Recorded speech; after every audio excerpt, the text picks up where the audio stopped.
question is, I think religions are from primitive people worshiping sky magic things that aren't real, just superstitious people trying to make sense of their life. If God is real, why can't I find him? Religion today must be for anti-science people. Well, let me address the question, if God is real, why can't you find him? Because you're looking in the wrong place. It is just that simple. If you want to go to the state capital of Columbus, Ohio, you need a road map if you've never been there before, or you need to be riding with someone who knows how to get there. True? Right? And so if you're trying to get to Columbus and you get on 76 going east and then south into Pennsylvania, you're looking for Columbus in the wrong place. And that's the problem. So this again requires leadership. Why can't you find God? Because you're not looking for God where God exists. God exists in God's fullness within each and every one of us entirely. So to find God, you have to go within, and you need leadership for that, and you need the proper methods for doing that. Now, I can understand the other part of the question. Many religions and even spiritual paths are simply dogmas.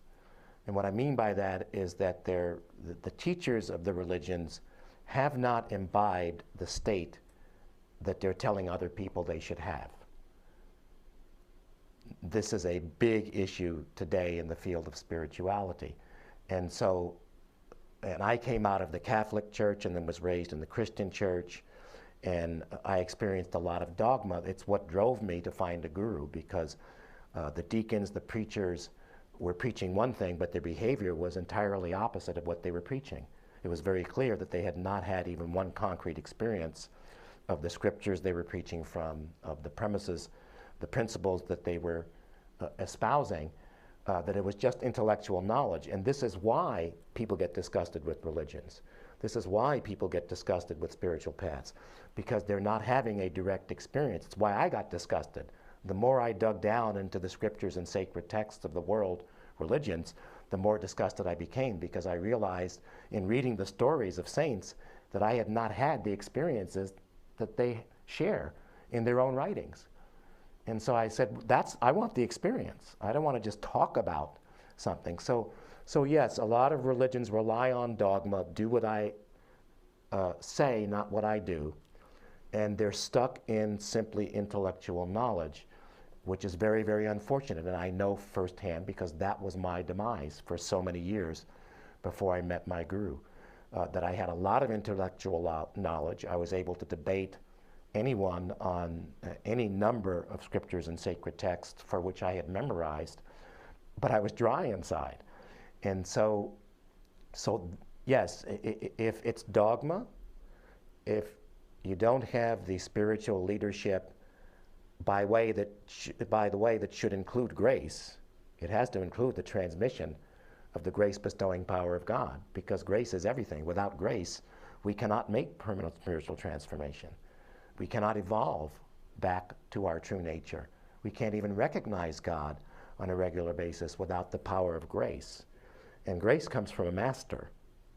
And then there's our own grace in deciding and making the choice, the conscious choice, using our independence of will and judgment to actually follow the instruction we're given. My Guru Dev called this the two wings of the bird, that there's the Guru's grace and then there's the devotee or the disciple's grace. But grace is an absolute element in this.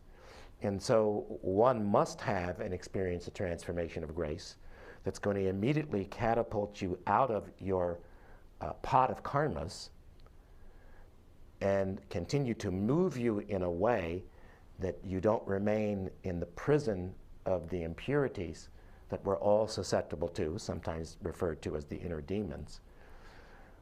You have to have power, and in this case it's the power of grace, coupled with the methods that allow you to go beyond the mind and beyond the senses on a regular basis to become established in what is there beyond the mind, beyond the senses. That highest power resides in us. It's not something that is given to us. We just cover it up. That the whole point of spiritual life is to stop concealing God from ourselves.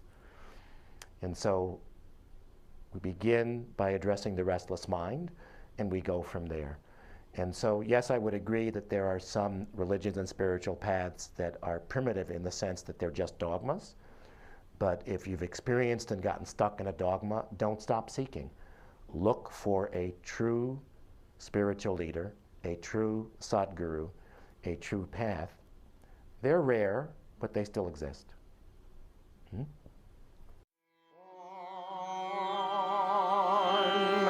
Nam